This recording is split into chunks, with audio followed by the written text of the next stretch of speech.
8월 5일. 알겠지만 지금 벌써 방학 절반이 지났어. 지금 방학을 시작했을 때랑 지금 중반에 와가고 있는데, 항상 공부도 그렇고 나중에 사업을 하던 회사를 가던 아니면 내가 운동을 하던 항상 잘하는 사람과 못하는 사람이 있어. 또한 열심히 하는 사람이 있고 열심히 하지 않는 사람들이 있어. 그건 뭐 각자 뭐 어떤 것이 있을 수 있는데, 중요한 건 지금은 어떻게 얼만큼 하느냐가 중요치가 않아요. 이거보다는 어떻게가 더 중요해. 또한 어떻게 했다가 나왔으면 이거에 대해서 반드시 과거와 현재가 있고 미래가 있으면 이 과거를 통해서 미래를 예측해야 되거든.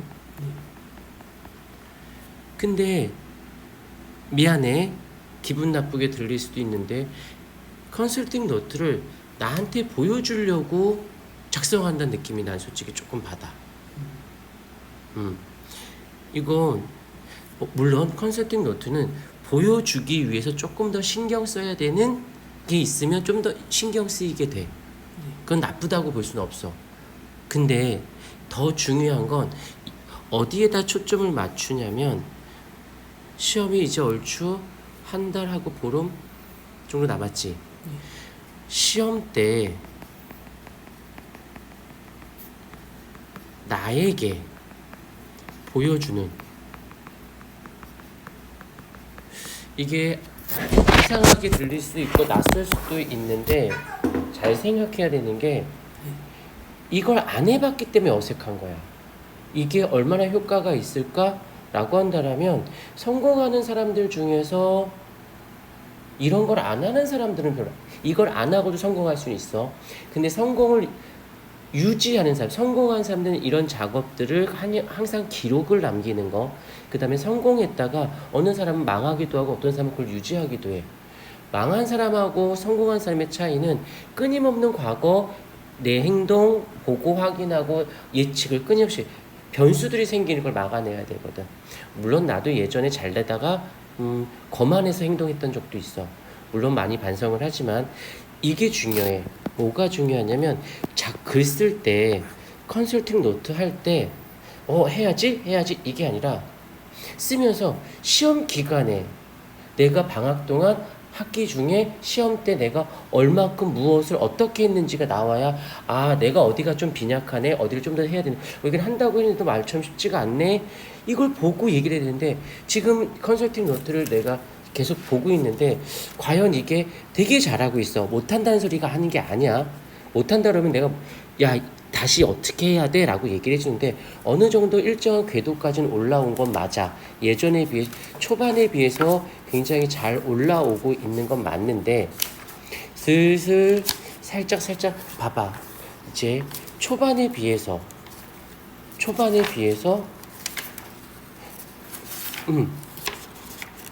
다른 애들에 비해서 성장률, 변화율이 높은 건 사실이야. 근데 남들보다 스타트 지점이 좋은 것도 사실이야. 솔직히 말하면 다른 애들에 비해서 배워놓은 거, 그다음에 공부하는 방법, 이런 것들이 안정적인 건 맞아. 근데 문제가 되는 건, 다른 학생의 준이가 다른 학생들에 비해서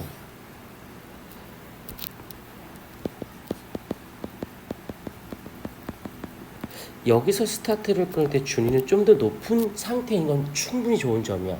그거는 부모님한테 감사해야 돼. 네가 한 게 아니라 부모님이 학원을 꾸준히 보내고 이 성품이나 공부하는 방식은 부모님이 만들어주니까 되게 고마운데, 성장률, 여기서 문제가 생겨.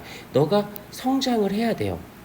1차 함수가 아니라 2차 함수로 가야 되는데, 지금 이 중에서 누구라고 이름 말하기 그러니까 너보다 부족한 친구들이 있는데 얘는 변화율이 되게 커. 이게 뭐가 다르냐면, 너를 치고 나갈 수도 있지만 얘네들은 자기가 하면서 변한 게 자기가 눈에 보이는 거야. 그런 거 있잖아. 해도 특히 영어가 힘든, 영어 단어가 힘든 게 해도 뭐 이거 나올 것 같지도 않고 나오지도 않고 막 이러잖아. 해도 나올지 잘 못 느끼겠어. 근데 해서 변화가 느껴지니 뭐야, 치고 나간단 말이야. 여기서 밀리면 안 돼. 여기서 좋은 스타트 지점을 갖고 갔으니까 변화율을 끌고 가야지. 여기서 이런 식으로 늘어나는데 완만해 버리면 결국에는 어찌됐건 누굴 죽여서 내가 잘 되는 개념이 아니라 누가 어떻든 나만 잘 되면 되는 거거든. 그래서 내가 등급 안에 오르면 되는 거기 때문에 그럴 때는 벤치마킹도 필요해. 쟨 저렇게 해? 이용해야지. 나도 저걸 해봐야지. 이렇게 해야 된다는 거지. 단점이야. 스타트 지점이 좋고 차분한 대신에 센스적인 부분에서도 충분히 갖춰야 돼. 그 다음에 더 큰 건 욕심. 지금 컨설팅 하는 애 중에서 내 느낌이야. 내가 오판일 수도 있는데 욕심이 제일 작은 애가 민준이야. 뭐 하려고 뭔가 근데 막 안 돼요. 속사가 짜증나. 뭐냐면 감정 기복이 좀 있어줘야 돼요. 잘 될 때는 뭔가 될 것 같고 안 될 때는 좀 짜증도 나고 성품이겠지만 네 성품 나는 하나도 안 중요해. 공부에 올릴 수 있는 거라면 욕심이라는 게 있어야 돼요. 이래도 좋았고 저래도 이러면 안 돼. 공부는 누구랑 하는 게 아니라 나 혼자 하는 거라는 거 잊지 마시고. 그래서 갖고 있는 달란트를 충분히 활용하려면 이게 들어가줘야 돼. 얘가 들어가줘야 이 기울기가 이쪽으로 갈 수 있어. 더 많이 하고 더 많이 외우고 더 많이 푸는 건 문제가 아니야. 내가 얼마큼 욕심을 부려서 그때 욕심을 부릴 때 방법은 욕심만 부려라 라는 건 솔직히 의미가 없어. 구체적으로 얘기할게. 시간을 정해야 돼. 항상 논의 얘기지만 시간을 정해서 분량을 이루어놔야 돼. 분량. 내가 몇 시부터 몇 시까지 지금 그런 게 전혀 안 돼 있는데 몇 시부터 몇 시까지 난 어디를 할 거야. 많이 하지 마. 조금 해도 돼. 조금 해도 좋은데 그게 거의 매일 있다시피. 그렇게 따지면 학교 시간표가 왜 영어가 4단위 주 4일 있고 수학이 5단위 왜 있겠어. 그냥 하루에 다 몰고 월요일 날 아침 1교시부터 7교시까지 그냥 싹 그다음에 국어 영어 이렇게 하면 되지. 그 이유가 쪼개서 분류를 시켜서 나눠서 공부를 해야 되거든. 무슨 말인지 이해가 되지? 요거 이제 할 때 항상 요걸 체크해주고 그 다음에 우리 컨설팅 노트를 보게 되면 이게 지금 4칸으로 되어져 있을 거야. 그렇죠? 학습 이렇게 있으면 이제부터 어떻게 하냐면 정해.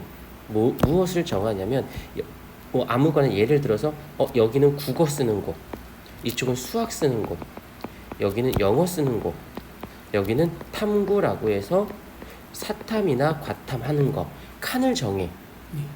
지금 이렇게 쓰면 봐야 돼. 뭐 사회, 국어, 수학이지. 근데 수학이 여기 맨 밑에 있었는데 지금은 다음 날 가게 되면 수학이 그렇지 뒤바뀌어져. 그러니까 이걸 공부하고 나중에 공부한 거야.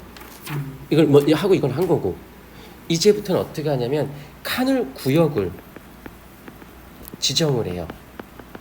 그럼 이게 좋은 게 뭐냐면 하다 보면 빈칸이 계속 언젠가 생길 거야. 계속 어디선가.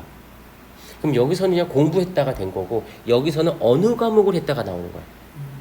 이해가 되지? 뭐 하다 보니까 못할 수도 있잖아. 그럼 빈칸으로 두는 거야. 그냥 그것이 지나고 나면 생각보다 국어가 생각보다 많이 안 되어 있네. 사탐이 생각보다 많이 안 되어 있네. 과탐 사탐은 뭐야? 나눠서 한 2, 3일 이렇게 나눠도 되는 거고 영어는 영어랑 수학은 매일 있어야 되는 거고 국어 같은 경우도 한 2, 3일에 3, 4일에 한 번씩은 있어요. 그리고 이걸 통해서 내가 일주일 동안 영어 수학을 매일 했는지 매일 하지 않았는지도 확인이 되고 그다음에 편식하고 있지는 않은지도 확인이 되어지는 거고 이게 이제 이번 버전인 거야. 이번 주의 버전은 다음 주면 컨설팅 끝나. 그치? 뭐 했는데 벌써 지금 해줄 버전이 되게 많고 방학 때 하는 버전이 있고 계약 때 하는 버전이 있고 막 아주 이 컨설팅은 방식이 아주 무궁무진해져.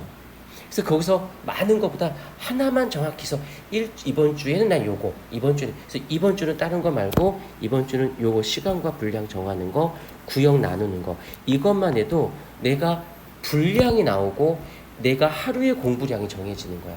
이것만 해도 그러고 이제 일주를 쫙 봤더니 전체적으로 확실히 내가 근데 만약에 수학이 어느 날 빠져 있어. 말도 안 되는 거야.